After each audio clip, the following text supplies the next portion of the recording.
உயர்தர பரீட்சார்த்திகளுக்கான விசேட அறிவித்தல். சர்வதேச நாணய நிதியத்துடன் பணியாளர் மட்ட ஒப்பந்தம் இன்று கைச்சாத்து. வங்காள விரிகுடாவில் உருவாகும் தாளமுக்கம் தீவிரமடையும் சாத்தியம். கடலோர ரயில் சேவையில் தாமதம்.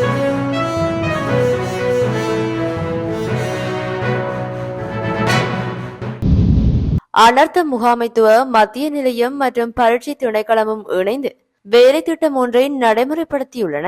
2024ஆம் ஆண்டு உயர்தர பரீட்சை காலத்தில் ஏற்படக்கூடிய அனர்த்தங்களை தவிர்ப்பதற்காகவும் பரீட்சையை இடையூறு இன்றி நடத்துவதற்காகவும் இந்த வேலை திட்டம் அமல்படுத்தப்பட்டுள்ளது. வங்கக்கடலில் வரும் வாரத்தில் குறைந்த காற்றழுத்த தாழ்வு நிலை உருவாகலாம் என வளிமண்டலவிய திணைக்களம் கணித்துள்ளது. எனவே பரீட்சை காலத்தில் ஏற்படக்கூடிய அனர்த்த சூழ்நிலைகளை தவிர்த்து மாணவர்கள் பரீட்சையை வெற்றிகரமாக எதிர்கொள்ளும் வகையில் நல்ல சூழலை உருவாக்குவதற்காக இந்த நடவடிக்கை எடுக்கப்பட்டுள்ளது. அனர்த்த முகாமைத்துவ நிலையத்தின் பணிப்பாளர் நாயகம் ஓய்வு பெற்ற மேஜர் ஜெனரல் உதயகீரத் தலைமையில் பரீட்சை திணைக்கள அதிகாரிகள் மற்றும் ஏனைய நிறுவனங்களின் அதிகாரிகள் கலந்து கொண்ட தேசிய மட்டத்திலிருந்து மாவட்ட மட்டம் வரையிலான அனைத்து பிரிவுகளுக்கும் அறிவுறுத்தும் வேலை திட்டம் அண்மையில் அனர்த்த முகாமைத்துவ நிலையத்தில் இடம்பெற்றது. பரீட்சை காலத்தில் பரீட்சார்த்திகள் மற்றும் பரீட்சை கடமைகளில் ஈடுபடும் உத்தியோகத்தர்களுக்கு ஏற்படக்கூடிய தடைகளை தவிர்ப்பதற்காக அவசரகால பதில் ஒருங்கிணைப்பு பொறிமுறையை வலுப்படுத்தவும் இந்த கூட்டு திட்டம் செயல்படும் என்றும் தெரிவிக்கப்பட்டுள்ளது. இதன்படி முப்படை, போலீஸ் உள்ளிட்ட அனர்த்த முகாமைத்துவ செயல்முறை தொடர்பான நிறுவனங்களுடன் ஒருங்கிணைந்து பரீட்சை காலத்தில் ஏற்படக்கூடிய தடைகளை நிர்வகிக்க தேவையான வழிகாட்டுதல்கள் சம்பந்தப்பட்ட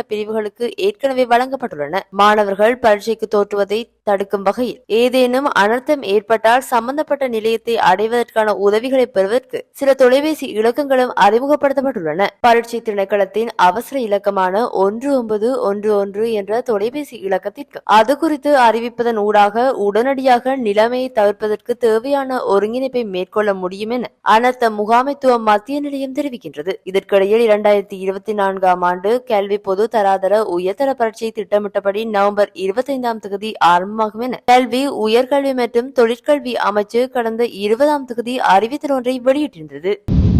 சர்வதேச நாணய நிதியத்துடனான பணியாளர் மட்ட இணக்கப்பாட்டு ஒப்பந்தம் இன்று வெள்ளிக்கிழமை கைச்சாத்திடப்பட உள்ளது. நீட்டிக்கப்பட்ட கடன் வசதியின் கீழ் இலங்கைக்கு 3ஆம் கட்டமாக வழங்கப்பட்ட கடன் தொடர்பான மதிப்பாய்வை அடிப்படையாக கொண்டே பணியாளர் மட்ட இணக்கப்பாட்டு ஒப்பந்தம் கைச்சாத்திடப்பட உள்ளது. நீட்டிக்கப்பட்ட கடன் வசதியின் கீழ் 4ஆம் கட்ட இலங்கைக்கு 330 மில்லியன் அமெரிக்க டாலரை பெறுவதற்கு சர்வதேச நாணய நிதியம் கடனாக வழங்க உள்ளது. இதற்கான இவ்வாண்டு ஜூன் மாதம் 12ஆம் தேதி 3ஆம் கட்டமாக இலங்கைக்கு வழங்கப்பட்ட 336 மில்லியன் அமெரிக்க டாலர் கடன் தொடர்பான மதிப்பாய்வுகளை மேற்கொள்ள சர்வதேச நாணய நிதியத்தின் உயர்மட்ட குழு ஒன்று கடந்த 17ஆம் தேதி இலங்கைக்கு வருகை தந்தது. இந்த குழு ஜனாதிபதி அனுரகுமார திசாநாயக்க, பிரதமர் ஹரிணி அமரசூரிய, வெளிவிவகார அமைச்சர் விஜித ஹேரத் உட்பட அரசாங்கத்தின் உயர்மட்ட உறுப்பினர்களுடன் கலந்துரையாடல்களை நடத்தி வருகின்றது. இந்த கலந்துரையாடலின் எட்டப்பட்ட உடன்பாடுகளின் பிரகாரமே பணியாளர் மட்ட இணக்கப்பாட்டு ஒப்பந்தம் கைச்சாத்திடப்பட உள்ளது. இது தொடர்பில் ஜனாதிபதி அனுரகுமார திசாநாயக்க நேற்று வியாழக்கிழமை நாடாளுமன்றத்தில் நிகழ்த்திய அரசாங்கத்தின் கொள்கை விளக்க உரையில் கூறியதாவது: சர்வதேச நாணய நிதியத்தின் செயற்றத்துடன் பொருளாதார மீட்சிக்கான நடவடிக்கைகள் முன்னெடுக்கப்பட்டு வருகின்றது. சர்வதேச நாணய நிதியத்துடனான பணியாளர் மட்ட இணக்கப்பாட்டு ஒப்பந்தம் இன்று வெள்ளிக்கிழமை கைச்சாத்திடப்படும். இருதரப்பு கடன் தொடர்பில் இணக்கப்பாடு எட்டப்பட்டுள்ளது. பிரதான கடன் வழங்குனர் நாடுகளுடன் பிரத்யேக ஒப்பந்தம் வெகு விரைவில் கைச்சாத்திடப்படும். நாணய நிதியத்துடனான செயற்றிட்டத்தை இந்த ஆண்டுக்குள் பூரணப்படுத்த எதிர்பார்த்துள்ளோம் என்றார். சர்வதேச நாணய நிதியத்திடம் நீடிக்கப்பட்ட கடன் வசதியின் கீழ் 2.9 பில்லியன் டாலரை கடந்த 2022ஆம் ஆண்டு இலங்கை அரசாங்கம் கோரியது. அதன் பிரகாரம் 2022ஆம் ஆண்டு செப்டம்பர் மாதம் அதிகாரிகள் மட்டத்திலான இணக்கப்பாடு எட்டப்பட்டது. 2023ஆம் ஆண்டு மார்ச் 21ஆம் தேதி முதல் கட்டமாக 333 மில்லியன் அமெரிக்க டாலர் இலங்கைக்கு கடனாக சர்வதேச நாணய நிதியத்திடமிருந்து கிடைக்கப்பெற்றது. 2023ஆம் ஆண்டு டிசம்பர் 13ஆம் தேதி 2ஆம் கட்ட கடனாக 337 மில்லியன் அமெரிக்க டாலர் கடனாக கிடைக்கப்பெற்றது.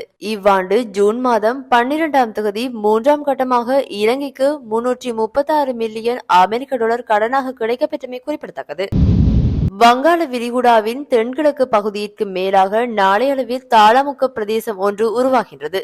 இதன் பிற்பாடு இதன் தொடர்ந்து வரும் அடுத்த 2 நாட்களில் மேலும் தீவிரமடைந்து தாளமுக்கமாக வங்காள விரிகுடாவின் தென்மேற்கு பகுதியில் காணப்படும். இந்த தாளமுக்கமானது மேலும் தீவிரமடைவதுடன் இலங்கையின் கிழக்கு கரையை அண்மித்ததாக நகர்ந்து செல்லக்கூடும். அதன் அடிப்படையில் வளிமண்டலவிய திணைக்களத்தினால் மேலும் வழங்கப்படுகின்ற வானிலை எதிர்ப்பு கூறல்களை கவனத்தில் கொண்டு செயற்படுமாறு பொதுமக்கள் வேண்டிக் கொள்ளப்படுகின்றனர் என சிரேஷ்ட வானிலை அதிகாரி கலாநிதி முகமது சாலிஹின் தெரிவித்துள்ளார். இன்றைய வானிலை குறித்து அவர் மேலும் கூறுகையில், வடக்கு, கிழக்கு மற்றும் வடமத்திய மாகாணங்களிலும் அத்துடன் மாத்தளை மாவட்டத்திலும் அடிக்கடி மழை பெய்யக்கூடிய வாய்ப்பு காணப்படுகின்றது. நாட்டின் ஏனைய பிரதேசங்களின் பல இடங்களில் மாலை அல்லது இரவு வேளைகளில் மழை அல்லது இடியுடன் கூடிய மழை பெய்யக்கூடும். மத்திய சபரகமுவ மேல் மற்றும் தென் மாகாணங்களில் சில இடங்களில் 100 மில்லிமீட்டரிலும் கூடிய பலத்த மழை பெய்யலாம் என எதிர்பார்க்கப்படுகின்றது. வடக்கு, வடமத்திய மற்றும் வடமேல் மாகாணங்களிலும் அத்துடன் மாத்தளை மாவட்டத்திலும் மணித்தியாலத்திற்கு 30 தொடக்கம் 40 கிலோமீட்டர் வேகத்தில் அடிக்கடி ஓரளவு பலத்த காற்று வீசக்கூடும்.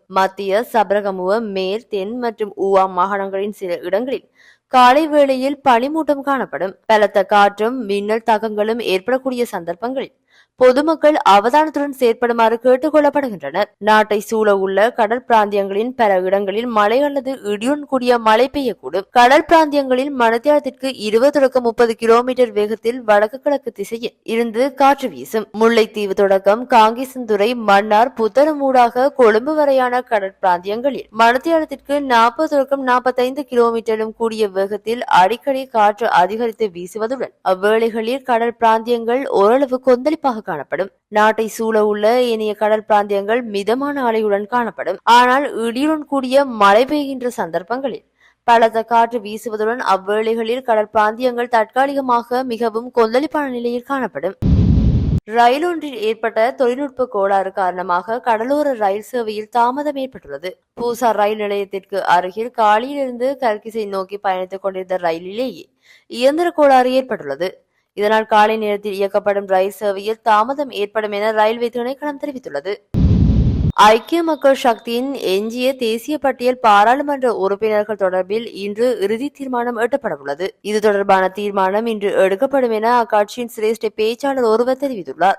ஐக்கிய மக்கள் சக்தி 5 தேசிய பட்டியல் பாராளுமன்ற உறுப்பினர் பதவிகளை வென்றுள்ளதுடன் அதன் செயலாளர் ரஞ்சித் மத்தும பண்டார அவற்றில் ஒன்றில் ஏற்கனவே சத்தியப்பிரமாணம் செய்து கொண்டுள்ளார். இதன்படி எஞ்சிய 4 தேசிய பட்டியல் பாராளுமன்ற உறுப்பினர் பதவிகளுக்கான பெயர்கள் இன்று தேர்தல்கள் ஆணைக்குழுவிற்கு அனுப்பி வைக்கப்படும் என பேச்சாளர் மேலும் தெரிவித்துள்ளார். இதேவேளை ஸ்ரீலங்கா முஸ்லிம் காங்கிரசின் தேசிய பட்டியல் பாராளுமன்ற உறுப்பினர் பதவிக்கு ஏறாவூர் நகர சபையின் முன்னாள் தலைவர் MS நலீம் நியமிக்கப்பட்டுள்ளார்.